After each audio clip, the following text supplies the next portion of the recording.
So Amazon has complete creative control over the James Bond series now. Nothing to worry about. Nothing to see here. I'm sure they'll show the same level of love, care, and consideration to Ian Fleming's legacy as they've shown to Tolkien's legacy. And we all know just how popular the Rings of Power have been. So, my friends, keep this in mind. Jennifer Salke, the woman responsible for the Rings of Power, now has complete and total control over the future of James Bond. So you can look forward to more James Bond movies and TV shows and, hey, why not Jane Bond movies and TV shows? And what about a Money Penny miniseries? And let's do a Q series. Of course we have to do Q. Him and his gadgets. Wait, does Q have to be a him? Why not a her? We need more women in STEM after all. And speaking of him, how about M? Expect an M prequel series where we find out that the original M was a queer black woman, and she is the one who inspired 007 to join MI6 in the first place. Her strength, her bravery, her grace under fire. No man could ever dream of living up to her legacy. She was, in fact, the first 007. She put the M in MI6. Okay, maybe I'm being a bit facetious and a bit silly, but we all know that Amazon is going to strip mine this IP for every dollar they can get out of it. There's going to be nothing left.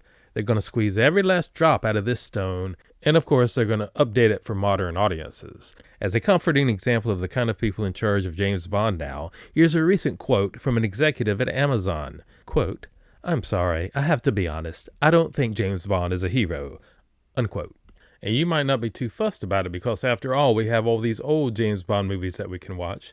Well, I hope you have them on Blu-ray and or DVD, because while we know that they have control over the future of James Bond, does this deal give them control over the past? Do they have the rights to those old movies as well? And if they do, how long do you think it's going to be before they start censoring those old movies? There's a lot of what they might call problematic content in those old movies. Like, for instance, Sean Connery in Yellowface. That's just offensive. They can't allow that on their streaming service. Not to mention his problematic and misogynistic attitude towards women. They can't allow that. That's going to have to be changed as well. But don't worry, they can just use AI to clone his voice, and then a little bit of CGI to make his lips match the new dialogue. And yes, they may have to take out a few scenes here and there, but don't worry, you won't even notice. And before you know it, you'll have a classic James Bond that's safe for the modern audience. And if you don't think that they will do it, you might need to think again. Amazon has zero problems taking books off of your Kindle and replacing them with censored versions. Or you could look to something like The French Connection, a classic Oscar-winning movie which has had its digital version censored. Or even more recently, the 4K release of Crocodile Dundee, which has had an entire section removed to make that movie less problematic and more acceptable.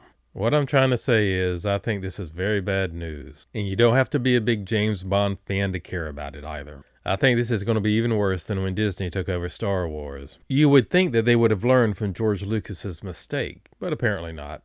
Barbara Broccoli's father many years ago gave her a very good piece of advice that she took to heart for the longest time. Don't let temporary people make permanent decisions. Well, a permanent decision has been made now, and another piece of Western culture has fallen into the hands of cultural vandals who will do nothing but desecrate and destroy it.